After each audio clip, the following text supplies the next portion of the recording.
and welcome to What If Nothing Is Wrong With You? I feel like every time I say that title now, I'm like, this is more and more poignant, this title. My name is Paula D. Atkinson. I am Lisa K. And this is our friend Nemeka, our producer, and the person who listens to everything we say. God bless him. And we are going to talk today. We're going to talk about boomers. This is something we don't. We're all just going to take a deep breath and we're going to do the boomer episode and then it's going to be over. Okay. Lisa and I have been avoiding this to the best of our ability for about 6 months. We've gotten a lot of requests for this, either explicit or implicit requests for this. And we're just going to go through it. We're going to get through it together. Yeah. And we're going to have an energetic cleansing and we're going to go about our lives. We're going to move on. Okay. But let's get into some chit chat first. You go first. So I went to what is the remaining therapy conference I will attend. The last one standing is the Mid-Atlantic Group Psychotherapy Association. I do love them. Society. Nice. And you've presented for them. We've both been keynote speakers for them. And for a minute, we like the ones that'll let us talk. We like the ones that will let us talk. The other ones have let me talk too, but you know, I was like, are they going to go down the road where I can't come here anymore? But I have to give it to them. Their outgoing leader is a friend of mine. So and a co-therapist of mine. So I'm biased, but they have done work around the racial inequity, the social justice. It is wild how much they have changed culture in a couple of years. Yeah. So I will still go to this conference. I usually get a lot out of it. And this one, and I'm usually I'm a small group leader. So the conference has a keynote and then they break into therapy groups and you kind of have a process group about the theme of the conference. It usually elicits all these things. Yeah. And I was like, I have to go to this one because I don't know this person or didn't know her before, but this person, Jen Glassell, who was talking about neurodiversity and ableism. And I was like, I have to go to this, for my children, for my practice, I need to attend this. Right. Paula, this person is brilliant. First of all, she's the head of Seven Corners Psychotherapy. So if you are in the DMV or in Virginia and you are wondering if you have an autistic or ADHD brain, by all means, call this practice. See this person. Oh, good. Okay. She is a therapist who discovered in her 40s that she was autistic. Whoa, get it. And kind of a combo if she got a formal diagnosis and had the whole self journey, but didn't trust her own self-diagnosis. Obviously. And then got the formal one and said that her entire life she has been exhausted. I thought that it was she was like, my whole life, everybody kept telling me, you're depressed, you're this. She's like, I was exhausted and burnt out from trying to function. So she also, right? I was like, that is, that. And I mean, when you think about that and constantly take the SSRIs and it's really, you just need to reorganize your life, but you can't do that if you don't understand what is happening. Or if you've been brainwashed to doubt your reality your whole goddamn life. Yeah. Or she even explains, I don't want to go into her whole thing, but she even explains how as infants, we can unconsciously be wired to ignore our instincts. It starts in infancy, 100%. We're going to do the boomer episode. You can be masking from infancy. Anyway, she's brilliant. Great. She also has this framework that I thought was very interesting. Her belief is that no one is really neurotypical or neurodivergent. She believes we all have nervous systems that all need different things, and some people are more conforming than others. And I was like, well, that is an interesting concept. So the other piece that I wanted to say was, her whole frame, she talked a lot about autism and helping us all understand autism and masking and all of that. And the whole frame was ableism. So I learned that a lot of the ways that I use language, like dumb and stupid and crazy, are not great. And I have to revise them. And that will probably take me 3 to 5 years, I've learned, because I do it all the time.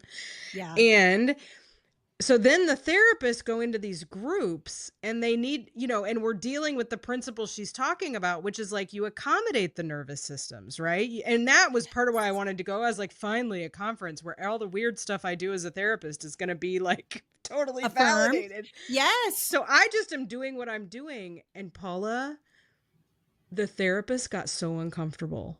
Shocking. The group process was all like, as it was like, well, we could accommodate if the light is different, what if we adjust it? Like if the room is too small, what if I went and got them a new room because our room was tiny? And so I was like, I'm going to ask about that and see if we can get a better room. And they were all like, I don't think and they were all literally, we were all looking over our shoulders for who, I don't know. Who's going to get in trouble? Like we're going to get, that's what I have. We're going to get in trouble. And we all talked about, I was like, from who? And what is this? What is this that we feel like if we are making our bodies comfortable, oh my God, that something is wrong with us? Yes. It was wild. I won't go into the whole thing because there's confidentiality, but the other thing that I observe that I have to talk about is that I have never in my life, so you get this ableism frame of like, it's just stuff your body needs or your system needs. We can accommodate it. There's nothing wrong. Everybody was saying the phrase, I'm thinking maybe there's nothing wrong with me.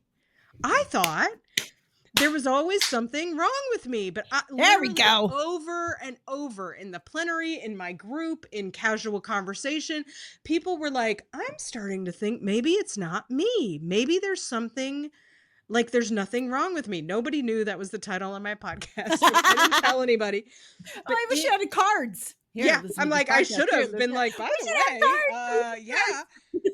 But it was wild to see how quickly the language and the culture shifted. And that's what people started saying almost immediately. And we all noticed how we are so indoctrinated to believe there is something, and that the therapy frame, at least as group therapists, is contributing to that. Because 100%. 100%. And the last piece I will say is that therapists are taught to derive their value from seeking and identifying pathology. And what this does is it removes the ability to do that. It's like, well, that's not what we're doing. And everybody was like, why aren't you? And I was like, yeah, I'm not going to pathologize that. And I would name it and be like, I know you want me to, because that's what and they're like, but that's what we usually would do. And I was like, yeah, I'm not gonna. But like watching that be stripped from therapists was it was a hard thing, because that's what we're taught as our value to people. Oh my God, totally. It was wild. Time well spent. That's amazing. Carlo says now, because he doesn't listen to me do therapy, but he knows, like, the conversation I've had and listening to our podcast, he's like, all you do now is just convince people there's nothing wrong with them. I'm like, yes. I added it as an intervention in simple practice. You know how there's the intervention list? Yes, me too. Nothing's wrong with you. Therapy. That's all I do now. That's all I do. I even had, it's so funny. I've had, like, in the past week, I think in the past month, 4 different people around, some clients, some friends, who all had this same thing around taking meds. Like I have someone in my life who have realized that they need some sort of stimulant in order to work in their 40s, a woman in her 40s. I have another woman in my life who started on HRT, on hormone replacement therapy. And every single one has had it's very much a part of 12 steps, which I understand that it's like in the 12 steps, you have to doubt yourself. And then you have to recognize that this is the addict brain talking. Every single one of them has this part of them that they have to confront. That's like, I'm taking something that makes my life infinitely better. I must be cheating. Yes. I must be cheating. The cheating. That's what the therapist kept saying. I think this shouldn't feel good. I was like, it's therapy. I must be cheating somehow. This must be my addict brain that wants me to take the stimulant and it's like, it's so ingrained, and we are going to talk about boomers. It's so ingrained, the worship of suffering and the worship of things being hard, and things are only valuable if they're hard. That is so deeply ingrained in white supremacist Western culture that we can't allow anything to be easy. My mom used to say, if it's easy, you're doing it right. That's the message I got as a kid. My God, I love that. No one is told that. no one says We're all that. taught to be skeptical of it. I do want to Totally. note that I just banged my leg so hard in enthusiasm that my watch thought I took a fall. You're like the life alert lady in the 90s. Yeah. It's like, are you okay? Do you need Are you help? okay? No, I'm just really enthusiastic Fine, I'm about just this podcast. really into Wow, this. I love that. I love that. I feel like we are, all the veils are being lifted, and I feel like this great. podcast is helping. Yay, yeah, good. Helping yes. So this is interesting. Within that framework, I think we're actually making a interesting segue here. So I have gone in the past 2 weeks. I have gone to Coachella, Gagachella. So I saw Lady Gaga for the 6th time. She is my queen. It was so incredible. And I saw Cowboy Carter on Sunday night. I saw Beyonce. We talked about Cowboy Carter extensively. I did have somebody, a client, say that she listened to my podcast. And at first when I said, if you don't like Beyonce's Jolene, you're just racist. But then she listened to it and she's like, you're right. I was like, thank you. Thank you very much. I have to say, the women are doing the most. I could not stop thinking about, name a male pop star musician that works as hard as these women. I'll wait. I mean, it's not going to come from me because Lisa doesn't know any. I barely know who Taylor Swift is. But I mean, maybe some of the K-pop men, maybe, right? Bruno Mars dances. And he doesn't put on a show like Beyonce puts on a show. He doesn't put on, like, with the props and the stage and the everything. It is so breathtaking. Both of them are just so breathtaking. They are doing so much. They are so humble and earnest and grateful for the attention and grateful we've all bought tickets. So I was talking to my friend, a gay male friend who is a musician, not a famous musician yet, but a famous musician. And I was talking about this, and he was saying, because if men work hard, it looks gay. For men to work hard and care about how much you care about them, that comes off as gay. That reads as gay. And so the men, about especially anything. Wait, you literally may have just cracked something for all the, because I literally have been sitting with men in my practice talking about, we've been thinking it's their low frustration tolerance, but they're like, I don't know what happens to me, but the minute something gets hard, I can't do it anymore, which can be low frustration tolerance. But you're saying maybe it's a thing they were taught about. Internalized that's homophobia. Like not what men don't work hard. They just men don't work hard.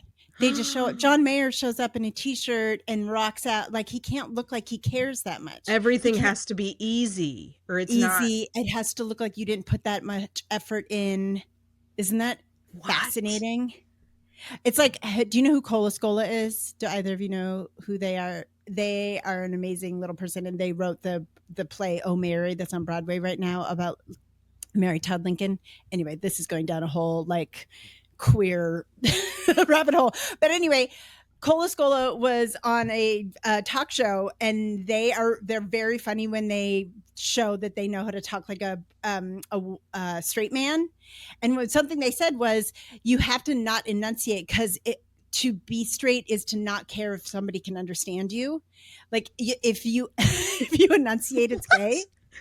I was like, it's so funny, but it's kind of fascinating and shocking, right? This is like wild. I literally just saw this guy. And I'll just muse with people now. I was like, I'm hearing this from a lot of men. Do you think it's gendered? I'm gonna have to think about this. And now here we are. Homophobia. And you're like, oh, this might be, because I couldn't figure out why it would be gendered, but now that makes sense. I mean, there are male pop stars in history, like David Bowie and Prince and Michael Jackson, who worked their asses off. But they were feminine. They didn't give a shit if they look gay. Exactly. They were fully like queer. They didn't care. That David was part Bowie of their brand. was not a gender, was an alien life form, right? Like the Prince was an alien life form. Bruce Springsteen shows up in a t-shirt and jeans. He doesn't have dance routines. He doesn't have. That's true. His band is doing most of the work. And whereas women are taught to strive, you must strive. You have to work your ass off, and you have to be humble, and you have to be gracious, and you have to be in fact, one of my clients went to Gagachella and said, like, you've seen her lots of times. She has this moment where she's just so grateful for the audience and she pours her heart out. She's like, it felt really authentic to me. You've seen her several times. I'm like, if she's putting on an act, I love it. It touches my heart. I think it's authentic. Look at the Indigo Girls. The Indigo Girls. I'm like, why are you still touring? You can see because they love us them like 9 million times a year, right? I can literally. They're like, and I'm like, they're you right. don't need to be doing any of this. They love us. I think they love it. Like, I think they love. Melissa Etheridge is out there, like, doing her thing on. I'm like, none of y'all need to be doing this, and you are, and it does feel that way. It's like. They're like, this is the end. We got to just lay it all out for you guys. We don't know how long. Because they love us and they're giving it all, and they work so hard for us. I mean, I can't put into words. And then Counting Crows won't even play Mr. Jones.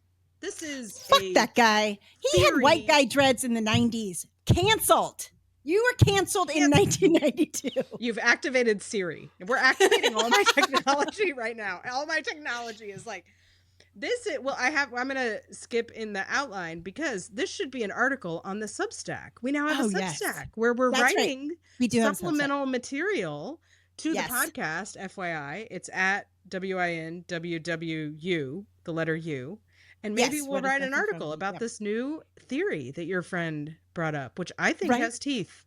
I think it does too. I didn't think about it that way. I was like, why are the men not trying that hard? And he's like, because they look I was like, do they all have a low frustration tolerance? Why is that? I hadn't had time to think about it. And here I am. You're just telling me. Right? Fascinating. Wow. Now I'm going to watch for it. I'm going to watch for messages that get given to my sons and see if I can figure out. If they care too much, if they try too hard. How this is occurring. Yes. Mm-hmm. The other takeaway from Gaga and Beyonce, the queens of the universe, is that we have to, I know we've said this already, but you have to just make stuff. Just make stuff right now, you guys. We have to make stuff. We think we are brainwashed to believe that, like, the policies that these dipshits are putting into place or taking away, that's what creates culture, that's what creates the world. No, art makes the world. Art changes the world. It's the only thing that ever has. So make your art. Just make it. Because I keep taking my violin lessons. I don't understand anything about any of these notes. I can't remember them. I don't care. It's fun. We're making the art. We're just making it. Cowboy Carter, incredible. Such an incredible reflection of unapologetic pro-Black femininity in this day and age. So badass, like so punk rock. I know that's a weird thing to say about Beyonce, but it's so fucking punk rock. It's amazing. Great. Yeah. I love it. Yeah. Well, taking us on a totally different, we're just all over the place today. But the other thing I wanted, because while you were on your tour de music, tour de pop music. Diving again with my family. Oh, yeah. And the thing, I did a lot. This was the most diving I've ever done in 1 week. It was 3 dives a day for 6 days. Oh. I need to go to Pilates because I have to have a stronger core and back. And so that's one thing. Engage your core. Yeah. But I had a lot of time to this is like the first time I dove and I knew what I was doing. So I could just like be in the diving. And what I love about it is you can't analyze it. You're with people, you're doing something with people, but literally all you can say is, look, fish. Look, are you okay? I'm okay. Are you not? I mean, you can't talk about anything in depth. And what I realized was I didn't even want anyone to tell me the actual names of the fish. Like, I just wanted it to be like fish with neon line. Like, that was what I like. I was like, I like that fish and there's something about like, that we don't get enough of. I think the simplicity of just enjoying things and being with them and being like, that's pretty. Like that's literally all you can say to somebody is like, cool. And you don't have to get into it, but you're still sharing it, but it's like without, and I just wanted to name that because I feel like we are sort of missing those experiences. Like the sky isn't even real anymore. Elon Musk has literally ruined the night sky. Like, you know what I mean? It's like, so that just was nice. I think we need more of that.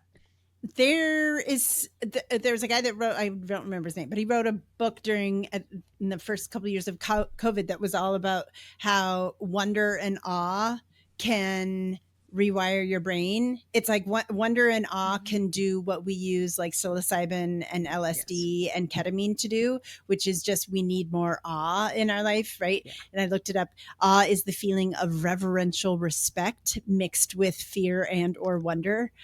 I love that definition. I love that. That is exactly what diving is, because you were a little scared all the time that a shark might come. Right? Or you might stop. Or you're literally breathing underwater. So that would be bad. You know, we all have different things we're afraid of. But yeah, I love that, because I think it's on the Emerald, our favorite podcast, where he talks about how we are too we're too safe. Yep. And so we don't have experience, like we constantly expect safety, and that like we actually need in our systems a little more like healthy fear and like things that can go wrong. And we're so safe that we don't experience that anymore. We worship and it's safety. That it's not great for us. It's something that we're missing. I think it's why there's a lot of substance abuse and thrill seeking, and, you know, because we need that. And so people will reach for it and find it. And sometimes in dark, shadowy ways, if you can't access it, and, you know, you can't let your kids go play down the street because my God, we have to protect them from everything. That's so. Well, if you want some fear, you should go see Sinners. Shut up and go see this movie. To make us hot too. Okay, so Ryan Coogler, I don't want fear, but tell other people. It's not. I mean, it's kind of a horror movie, but it's not really. It's more of a historical fiction, and there are vampires. It's true, but it's not like scary. It's not like jump scares or anything like that. It's so brilliant.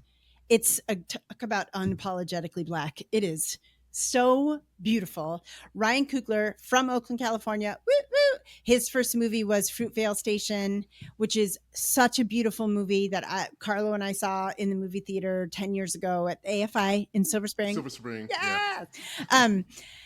So beautiful. And Michael B. Jordan is in all of his movies. He makes beautiful Black movies. And this is so rad. Like, the whole first half, it's kind of a slow burn, but the world he's creating is so incredible. And then it just pops off, and there's like Irish vampires, and all the all the vampires are white. It's amazing. It's just so I might see that. That sounds good. I think you would dig it. I don't think it's not horror movie like Nightmare on Elm Street, you know, Halloween. Yeah. Right? It's like, and the vampires and the horror element pretty much comes out towards the end. Yeah. Okay. The end of the movie. It's not really that long, but it's a beautiful movie. It's beautifully shot. Yeah. Everybody is beautiful. And Wunmi Matalo, what is her last name? She was in Lovecraft Country, and she's a Nigerian English actress. She's literally the most beautiful woman I've ever seen in my life. She's so beautiful. She's such an incredible actress. Everything she's in, you can't take your eyes off of her. She is mesmerizing. When she was in Lovecraft Country, I was like, who is this woman? She's so mesmerizing, just incredible. So go see the movie. Give Ryan Coogler more of your money. I have not been that excited to see a movie, and that excited after a movie in a long time. Like afterwards, I couldn't sleep because I was just so excited by how good it was. Back to make art. Yes. Why art matters. I feel just another recommendation. Yes. I think Carlo is going to see it soon. Maybe with you. I don't know. Have you seen Thunderbolts yet? No, he went and saw it, and he loved it. Okay, great. I mean, that is my girlfriend. I am married to her in my mind. Oh, Florence Pugh? Yes. Oh, shit. Oh, wow. I love her. I love her. But for a Marvel movie, what they did with this project was simply amazing. It really? was pretty much a movie about mental health throughout the whole thing. What? Look at Lisa in my face. I swear. It's not what I thought you were going to say. It's about superheroes, right? But yeah. It's about downtrodden superheroes or anti-heroes. I love when they do that, when Superman's They're depressed. dealing with really emotional stuff and they're trying to like get past it in order to be who they are supposed to be, which are heroes. So it's like a really long journey of self-reflecting. Wow. I will see that. Yourself. Yes. Maybe my son will go. For a Marvel movie, it's like a total left turn. I was surprised. And it says Julia Louis-Dreyfus. Okay. Yeah. I'm in. I'm sold. Also, really, really good movie. I just saw this morning that Florence Pugh has now out-earned Ryan Reynolds in terms of being the top earner in superhero movies. More than Daredevil. Is it Daredevil? Who is it? Who's Ryan Reynolds? Oh, Deadpool. Deadpool. Sorry. Daredevil. Yeah. Deadpool. Whatever. Oh, she makes more money than him. Yeah. Get it, Florence. Okay. That's quite a recommendation to make. That is not what I thought you were going to say. No. Carlo did say you would love this movie, but I didn't realize it was that. He did not elaborate like you did, obviously. Wow. Okay. Yeah. Okay. Are we doing it, Lisa? Let's do it. Okay. You start out. I have to start. Okay. Yeah. I'm like, oh God, this is how bad we don't want to do this. I'm like, take a deep breath. So let's first just name that we don't want to talk about the boomers. And we need to, because I think, okay, we're going to talk about why we don't want to talk about it. Part of it is I don't like generalizing. You don't like generalizing. It doesn't feel good to generalize. We don't like creating bad guys. Something clearly happened in this generation. This wasn't like a bunch of bad seeds that were born. Something happened and coalesced. Right. And that I also, that it's very, so we don't feel good about doing that, talking about any group of people generally. Obviously not all boomers. And this generation has caused a lot of pain to a lot of people. And I think part of me also, part of why I don't like talking about it is I do wonder, like, well, when Gen X is older, are we just going to, is it always this generation in time? And then the younger, like, we have no context to know, right? Was the great generation like this? So there's always that naivete that soon this could be us. And I don't think it will be also. So I don't think it will be. I think we will suck in completely different ways. Yeah. People have already identified how Gen X sucks, and I take umbrage, but that's fine. Whatever. That's another episode. So we want to just acknowledge we know we're generalizing, and we thought we should talk about the boomers. A, just because of the boomers, and a lot of people are struggling in their relationships with the boomers. And B, because it also raises, I think the boomers were the first generation to really encourage a lot of people to think about the concept of no contact, because the relationships have become so painful. Yeah. And as therapists, and I had a TikTok that I put up that I thought was going to be like a nothing TikTok, and it turned into this whole thing. And I learned all this stuff about how painful this is. Yeah. And it all led down the road of the no contact question. And so we want to dispel myths about that and just talk about why people do that. And so do you have anything to add to the No, intro? I think that's perfect. I think that we've gotten this request quite a bit, and it's a conversation I have with people all day, and I hope that it's two things can happen at the same time. Very similar to the diagnosis stuff, right? It can create more compassion for yourself and others, or it can be pathologizing and generalizing. So what we're hoping is that to flesh this out a little bit, having worked with some boomers, but also having worked with mostly the children of boomers, I hope that we're encouraging more compassion for yourself, that like to deal with this generation is difficult. And this is why, and it's not their fault. Yeah, I hope so. Yeah. And it's not our fault. I think the children carry this idea that it is our fault. And we are the children of boomers. It's important to name. We're not going to talk about our parents. We're going to talk about them at large. But like, I am the child of 1948, solid in the boomer, right. And so we, this is personal also.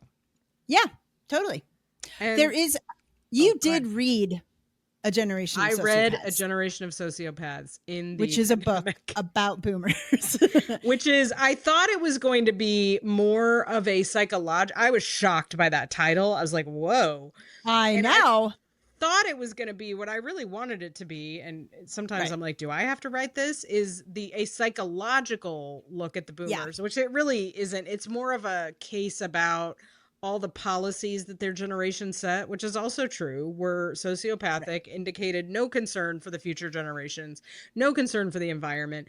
And so it's more of that rather than the psychological exploration of like, how did this happen? And I have never heard or seen a super compelling kind of case around like what in the world went on. Like we could say, oh, well, the great generation had no emotional information and they were, you know, abusive parents. Well, okay, but that's been true, I mean, for a lot of other situations and a lot of other cultures. And I've even had people in other cultures say, your American boomers are kind of special. Well, and that's what I wanted to say too, is that there's the generalizations that we're uncomfortably making are mostly about white boomers born in the United States of America. Now, there will be themes, because I have clients of color or clients whose parents are born in other countries who there's similarities. But what we're talking about here is mostly the white ones, and mostly the white ones from the United States. Yeah. Okay, so we'll just go with the theories. Let's just go.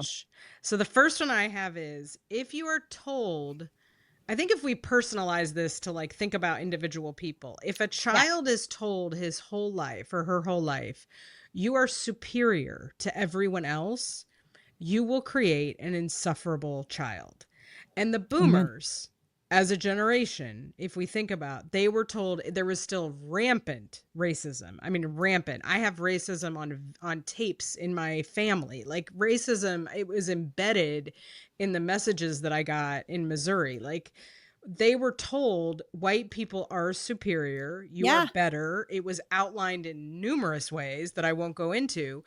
And, you know, men were told they are better than women. I mean, they were told, like, we are the most superior nation. You are the most superior country people is the most on the planet. Like, this is the most incredible country that's ever existed. Yeah, they were born right into the end of World War II, right after we defeated everyone because we're amazing. Yeah. Yeah, and if we want to be contextual about them, they didn't have the internet. They didn't have a lot of the competing media that like I was able to grow up and be like, well, I'm going to read these books and get this competing media and have a whole world to kind of be like, are we the greatest? Like there's a lot going on here. And they, as a generation, didn't have as much, I think, access to a lot of that. So that's not an excuse, but that's what they were told. We're the best. And if you look at how they behave, that's kind of how they treat their children. Like, well, just figure it out like I did. And we're the best. And I don't know why you can't figure it out. And like, I don't know why we're the greatest. And there's obviously something wrong with you. And that's sort of, but if you tell someone that their whole life, they're not going to be real fun to be around. No. I mean, Dr. Ramani says, right, to create a narcissist, you tell a child either they're the worst and they're worse than everybody else, or they're the best and they're better than everybody else. And if you know, Ram Dass says, the more you identify with your separateness, the more you will be in anxiety, right? So it's a generation of anxious people who have been brainwashed to believe that they are superior to everyone else on the planet. That's a mental illness. That is, I know we don't say crazy anymore, but that is a definition. It's a delusion. It's a delusion. It's a collective delusion. Imagine the anxiety that gets created, because we know obviously they couldn't live up to that. We know humans can't live up to that. So now you have this massive anxiety that gets created. If I show anyone any kind of nonconformity, or that I'm not living up to that, or I can't hack it, and you look around and nobody else is going to show that they can't hack it. So then you have this huge anxious defense system that gets built around, I'm fine, everything's fine, you're fine, you better look good and make us look fine. And it's a big mess. Not good. It's how you make somebody deeply, deeply not well. Yeah.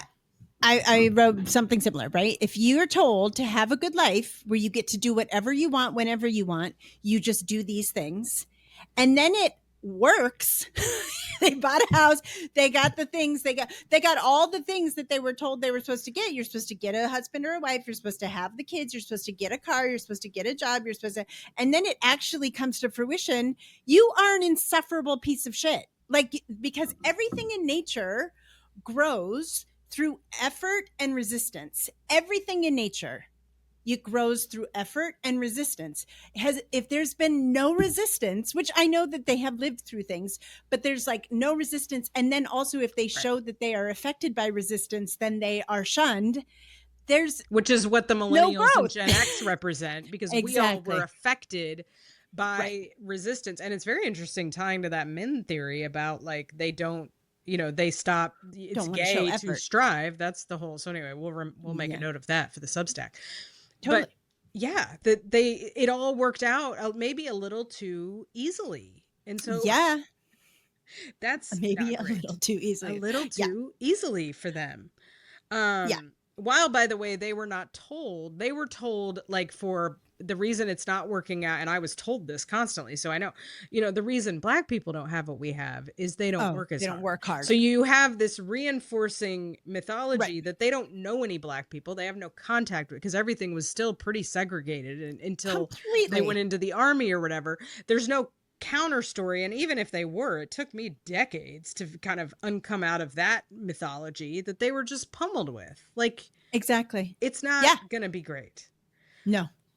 The next thing that I don't know, this is my niche theory, but some people on TikTok said I might be onto something. Who knows if that's to be believed? But I was thinking about my father came home from the Vietnam War and had me within 4 years.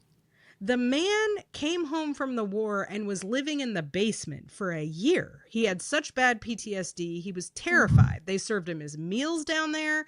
The man had full on PTSD, diving under couches during thunderstorms. Not good.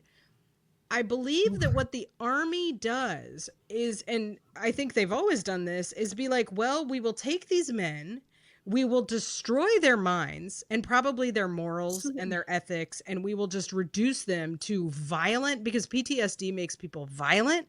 It makes people scary.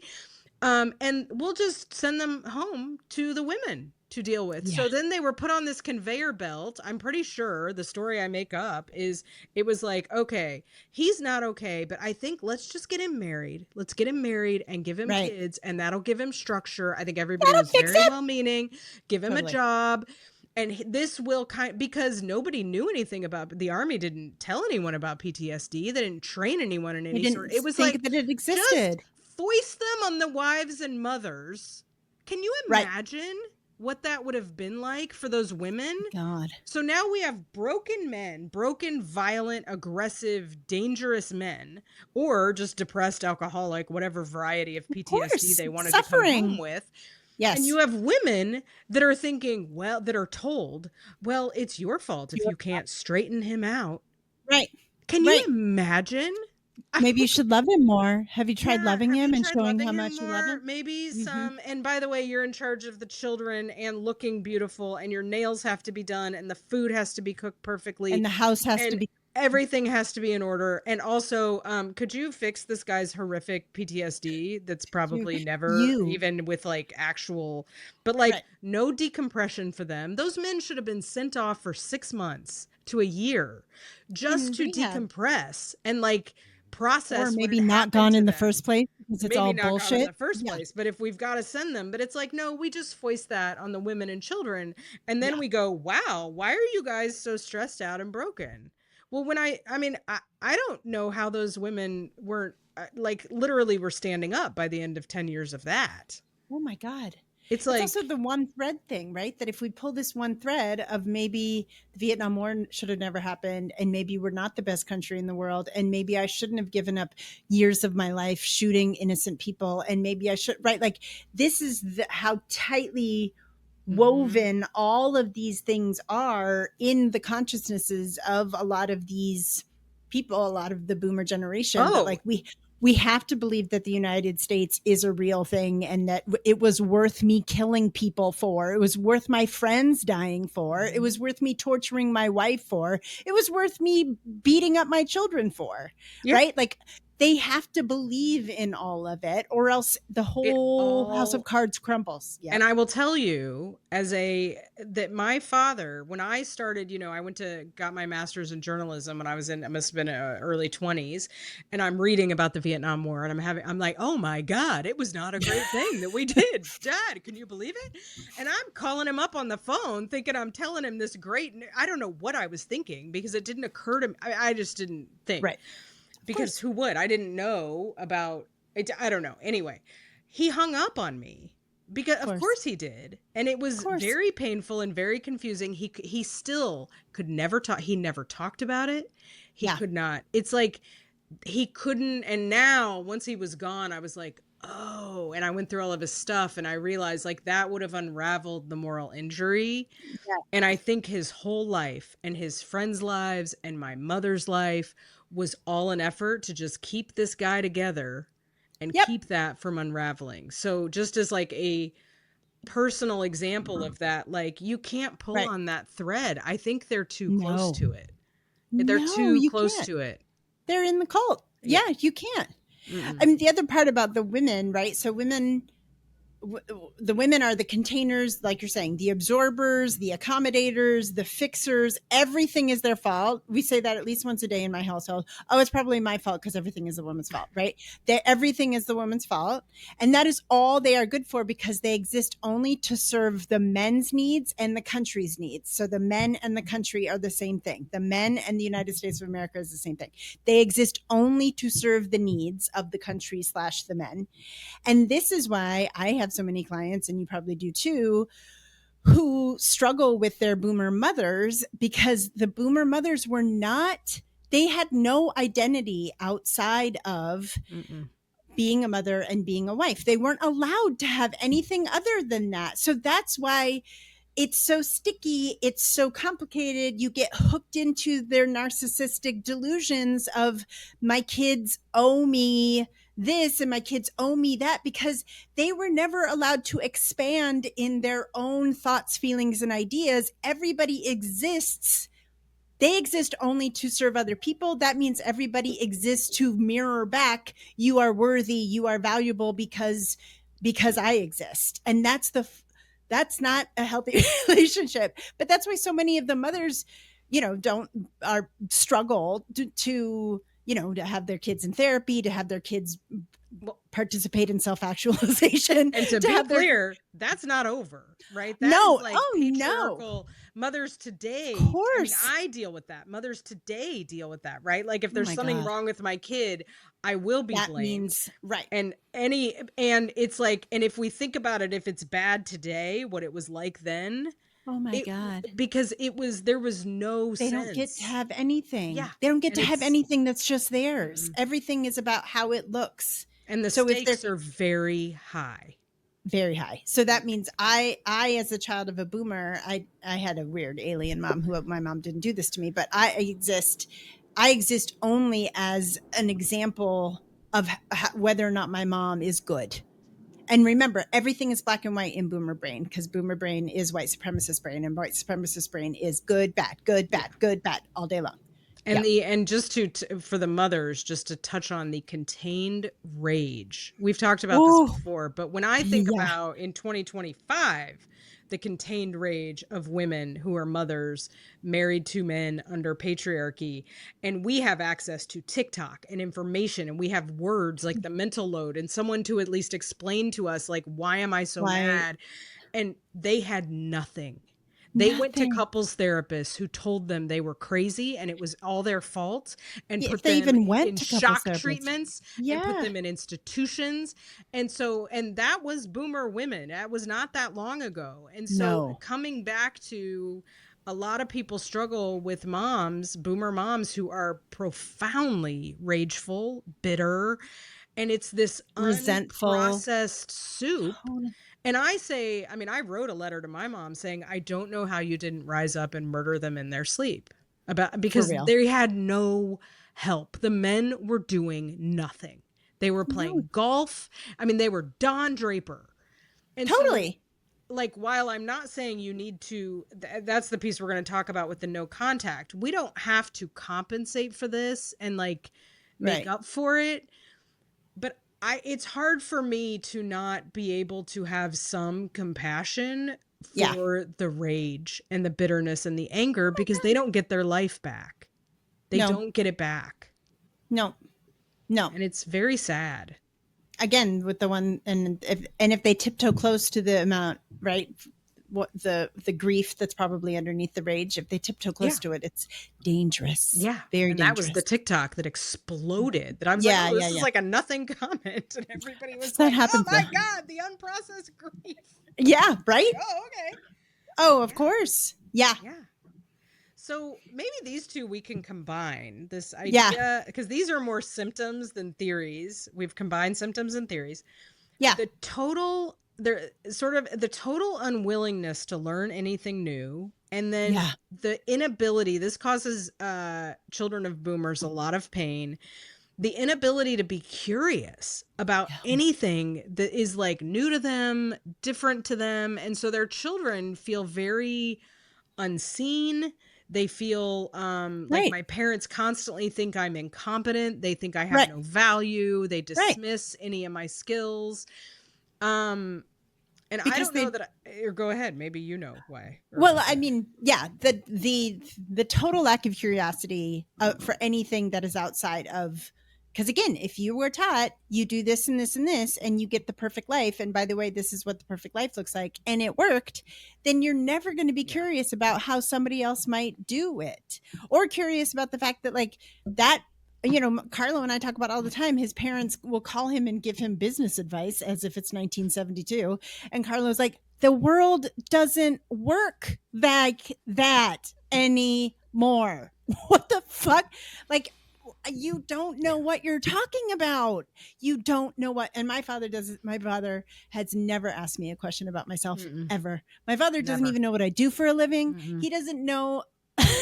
The number of people who say that about boomer parents, they go decades and make these devoted phone calls and never get asked, how are you? Ever. I mean, it is profoundly, like when I say like lack of curiosity, it is a profound, and the children are so hurt and they're like, I just want them to ask me one question. I mean, they feel so unseen. It is. You are unseen. You are completely unseen, because to be curious is to be vulnerable, to learn something new, and to learn something new might pull that one thread. It might pull that one thread. And I think it might also, it opens up the idea of like, what if I actually had been gay and that was not a road I walked down? Or what if I didn't want to marry shit? Didn't want to be in this marriage? Or what if I didn't want to be either? The two options my mother had were nurse or teacher. Maybe, I mean, can you imagine? Those are pretty specific things that not everybody's drawn to. You know, maybe I would have wanted to have this career that my daughter can now have. And it brings up a lot of complex, like jealousy and envy, which we hear about a lot in the kids. And it's all in them. It is all unprocessed. So it's all shadowy and everything yucky, is unprocessed. And it comes out as mean and demeaning. And like, who do you think you do this to me? Right. And it's that. I think it's a lot of like pain about these things that they couldn't have and access, especially for the women, but not just for the women, because the men were given a pretty narrow road too. Theirs was more fun, but it was a pretty narrow set of options they got. Drink and have sex with people. But yes. Nice. No, but I mean, my father is very resentful, so resentful of my partner because my partner is fat and exists. And my dad, he's not happy though, is he? Because he can't. That's too much, Paula. That you can't possibly be happy. Like my partner just like lives his life as a fat person in the world, and my dad is baffled, resentful, baffled. Like it's so cunning, baffling, and powerful for my poor father to, you know. I mean, and we can have a whole nother podcast just about the boomers and their relationship with fatness. It's a thing, but yeah, there's no room in my father's consciousness to even dance with the idea that you are allowed to be anything other than what he is. Other than what he is. And my father's one of the quote unquote good ones in that he recognizes his internal racism and he voted for a woman. And like, he's one of the quote unquote good ones, but the bar is so low. Yeah. And maybe the next two we can combine too. This is very interesting. We had parallel things. So yes, the inability to deal with there's sort of an abandonment. We see them abandoning their friends when like they get ill or life gets hard, and they're like, oh, she's not fun anymore. And it's like, what? They've been your friend. She has cancer. Life. Like, she's what? Right. And there is this sort of like not being able to stick through things, or this intolerance, this impatience for like difficulty, which if you so just so the kids know, because the kids of course dealt with that all through their childhoods, but it's like, not to worry, it wasn't about you, because they're doing it to their friends now too. Right. And this complete and utter death denial, the unwillingness to make a will, plan, I'm even combining the next one, get rid of your shit, like clean your stuff up. Like there is this profound death denial, and the hoarding of stuff is death denial. The hoarding of stuff is death denial in its purest form. Absolutely. Yes. And when you think about, they're born into a time when polio and TB were seen as like diseases of poverty. And if poverty is a result and a consequence of your weakness and your inability to buckle down and work, then any weakness is seen, then it's all in this big soup of like, I'm never going to die, and I can choose how long I live if I just eat kale and jog or whatever the fuck. And it's all about, if it's not known, it doesn't exist. If I don't know it, it doesn't exist. Right.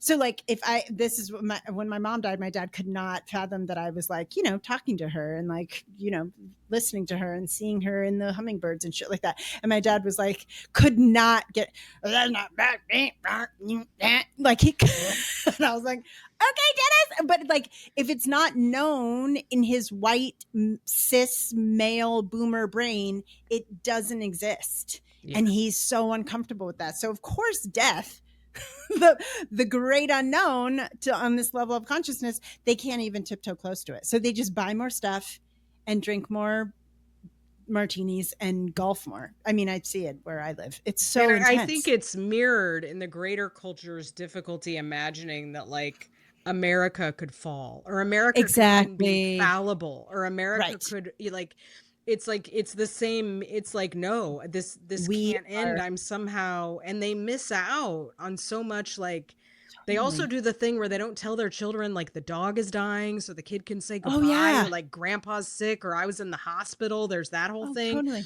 And the kids are like, good God, like tell me what's going on. They're weird. They're overprotective of other people around grief because they can't deal with their own. And they miss out on all these opportunities to like connect and be with people that causes all this pain. Yep. And then I definitely want you to talk about the over-identification with the country. I think that is important. Oh my God. That is we already talked about it a little bit, right? The pulling of the one thread. There's such they are the country. I have a boomer client when Trump won, she was so distraught. And I'm like, do not over-identify with the United States of America. And it was like that head exploding emoji. She like couldn't even fathom, because they are the country. That it is such, it's like everything that we were told the Chinese and the Russians do in terms of propaganda. That's all a reflection. That's all projection. There is such that over identification. And what we're taught, and I talk about this all the time in Body Liberation, right, is that everybody can have whatever they want if they just work hard enough. Right.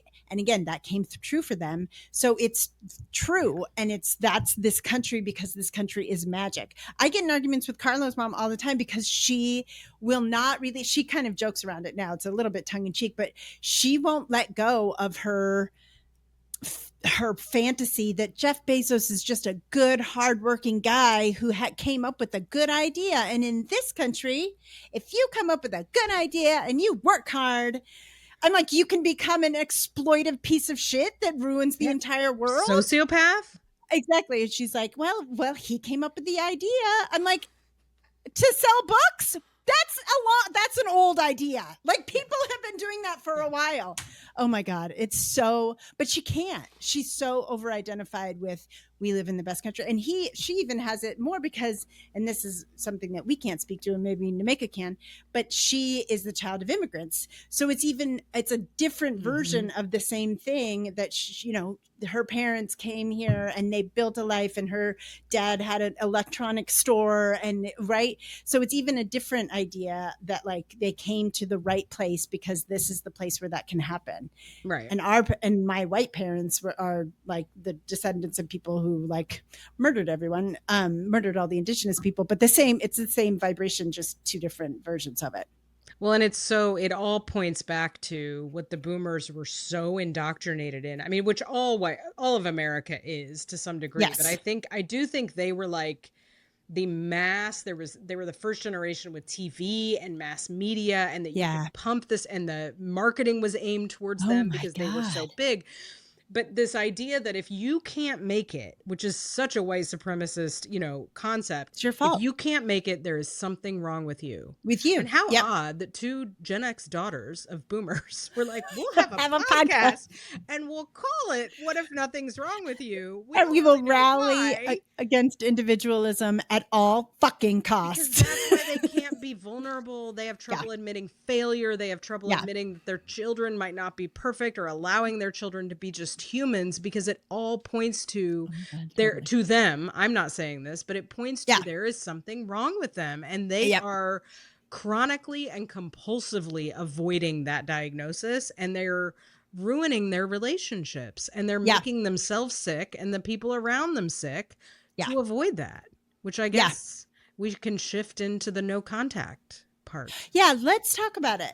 You have thought about this more than I have. I actually only have one client who has gone completely no contact. So I don't have many that have gone completely no contact, but I do have some that go through like maybe years, and then they kind of like to heal and sort of get, because I do think they need it's like you need a break from the incoming onslaught for a lot of people. And so they will take periods of no contact, and the reaction to that can be very not good. I mean, from like stalkery behavior to horrible verbal abuse to, I mean, it can be really, really ugly. And the emotional work that people have to do to even get themselves to that place, I think, is extraordinarily significant. And so that's why when people say, oh, it's the easy way out, I'm always like, have you talked to anyone, any child who's done this? Because they have tortured themselves. They have looked for any other way to be in this relationship, to exist in the relationship. Tortured themselves. And so I think I saw this, I was reading this book, Love and Rage by Lama Rod Owens. I have no idea who that is. David got me this book. I think when I was in an angry phase. It's a very spiritual book. It's really good. Great. And this made me think of like the therapy communities that, you know, we've been in and been like, ooh, no. And this conversation that we were having around like, but when do you stay? Like, right. We can't always be like, oh, this is hard. There's one hard thing. I'm going to leave. I'm not going to like, and what is the balance? And I think that gets mirrored when people are deciding, like, can I stay in a relationship with this aunt, mom, dad, grandparent, whoever the boomer is, or the difficult person? It's not always a boomer. And he said, relationships in the spiritual community should be a negotiation to get our core needs met, not a compromise where we feel it is not possible to have our core needs met. And I was like, oh, that's the line. Yeah. And most children of boomers have worked very, very hard to try to figure out if they can get their core needs. Like, can you not verbally abuse me? Can you not yell at me? Can you not say, can you not talk about my body? Can you please just stop saying like horrifically fat phobic things or demeaning me? Or like, just, you know, and often when the answer is no, that's when they will step up the boundaries and the barriers. And most that I see don't actually go full no contact. They'll kind of like see how they can manage it and still be okay. But it's an extraordinarily painful process. And I think that question of like, could it change tomorrow? I mean, we see this with people with breakups, with any kind. It's like, how do you know? but it's a very painful thing. And I think it's painful for the boomers too. I don't think they understand Oh it yeah, because they can't they learn don't. something new. They can't listen to you. They can't look at maybe it's me because of all that Your we've experience. talked about. Yeah. Um, and I think I wanted to talk about this too, because you see a lot of therapists. I've seen a lot of therapists be very blamey and shamey, like, well, the child hasn't done their work, or you're not. And this whole kind of idea of like that you always need to stay and you always need to fight it out. And I don't think that is helpful No. in relationships where somebody is being harmed by what to be around someone. Yeah, It's I agree. so hard. I agree. I also think that think that it doesn't need, like, if it doesn't make you comfortable. I have not done that. I don't think I'll ever do that, right? But there are ways, you know, and I'm going to say it in very woo-woo language, but there are ways that I've helped a lot of clients, and I myself have worked on energetically just detaching. You know, I use the metaphor of the dance a lot. I was just saying it to somebody this morning, like, you just change the dance and it's going to make them uncomfortable because forever they have hooked you into their dance, right? And now they do this step and you do this step and they do this step and they do, and that's how they've trained you to be.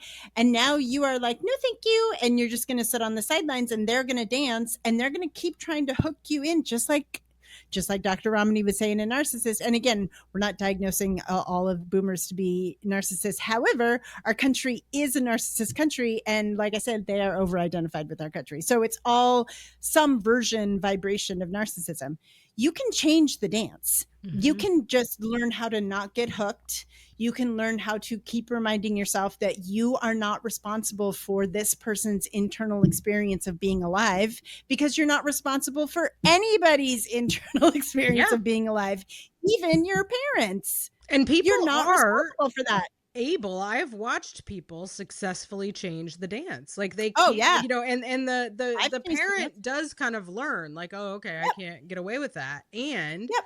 like, I think that is absolutely possible. And it will give you, I call that like Jedi level. I call that with people. They always think it's the easiest with their parents. I'm like, no, your parents are the Jedi level of like boundaries and like shifting the dance. It's easier with your partner and like your friends. Your parents are like next level. Because they installed that programming. They installed it. They installed it and they have all the emotional hooks on you. Oh, and totally. It's like, and it will benefit you to do that. Like it, no matter what, that will be. However, what I tell people is you have to detach from the outcome, just like with, you know, all the spiritual AA stuff.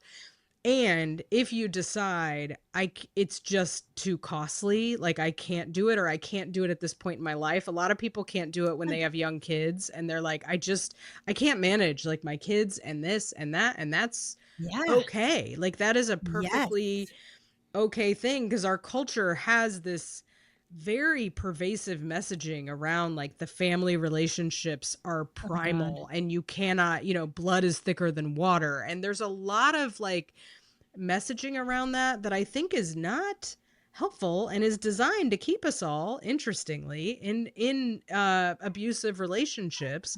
Which makes sense in the United States of America because it's an abusive container for us. It is. So it is all abusive and it all doesn't care about you. Yeah. It does not really care about you.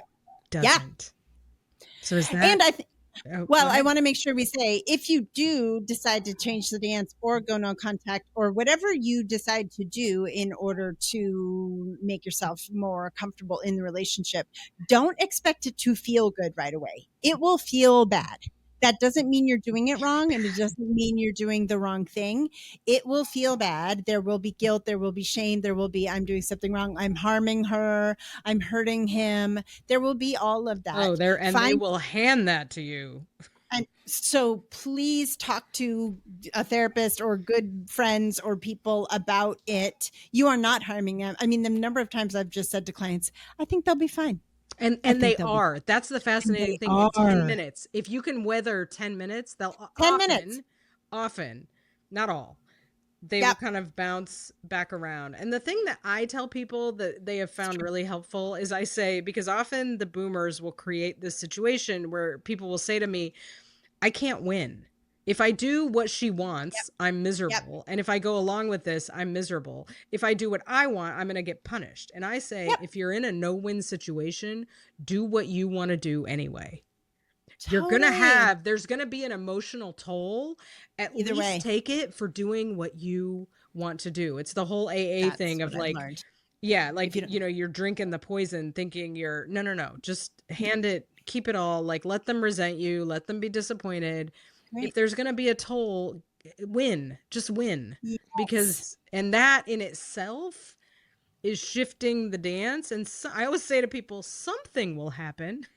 It's something, it might be with the boomers, it might be really bad. Like, and I talk to people about, you could get disowned. Like, is there money at stake here? Yeah. Is there, like, do you need, because we need to think about everything. This can go real wrong. Yeah. And you don't know with the boomers often, but something will happen. It's true.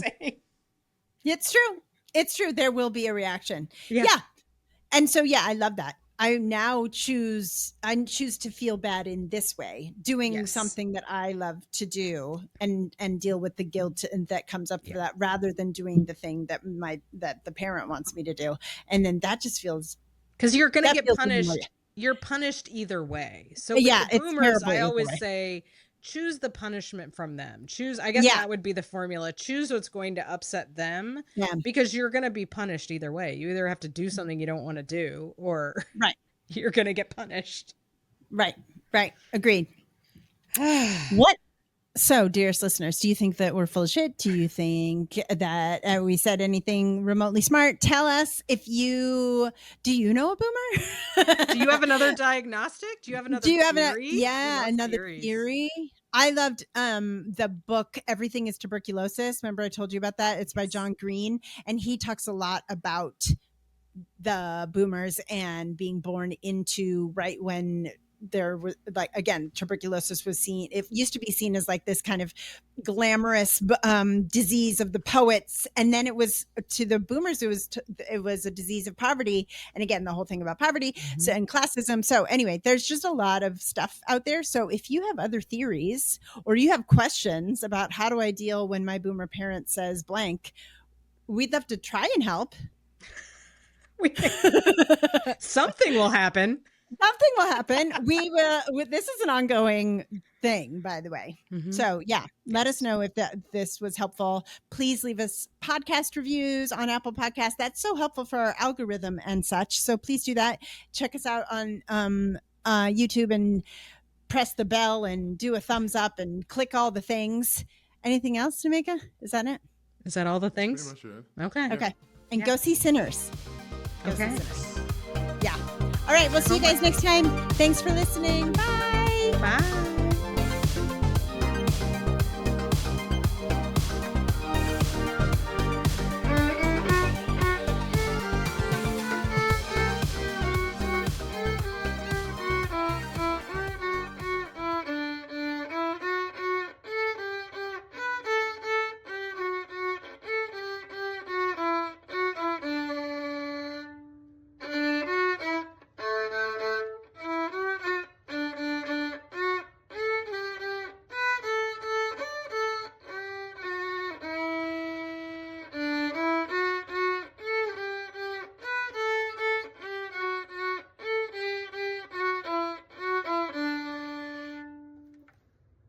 This podcast and any written materials related to it represent the opinions of Paula Atkinson and Lisa K, and our guests to the show, and any written materials. The content here should not be taken as medical advice. It is for informational and educational purposes only, and because each person is so unique, please consult your healthcare professional for any medical questions. In no way does listening, reading, emailing, or interacting on social media with our content establish a doctor-patient relationship.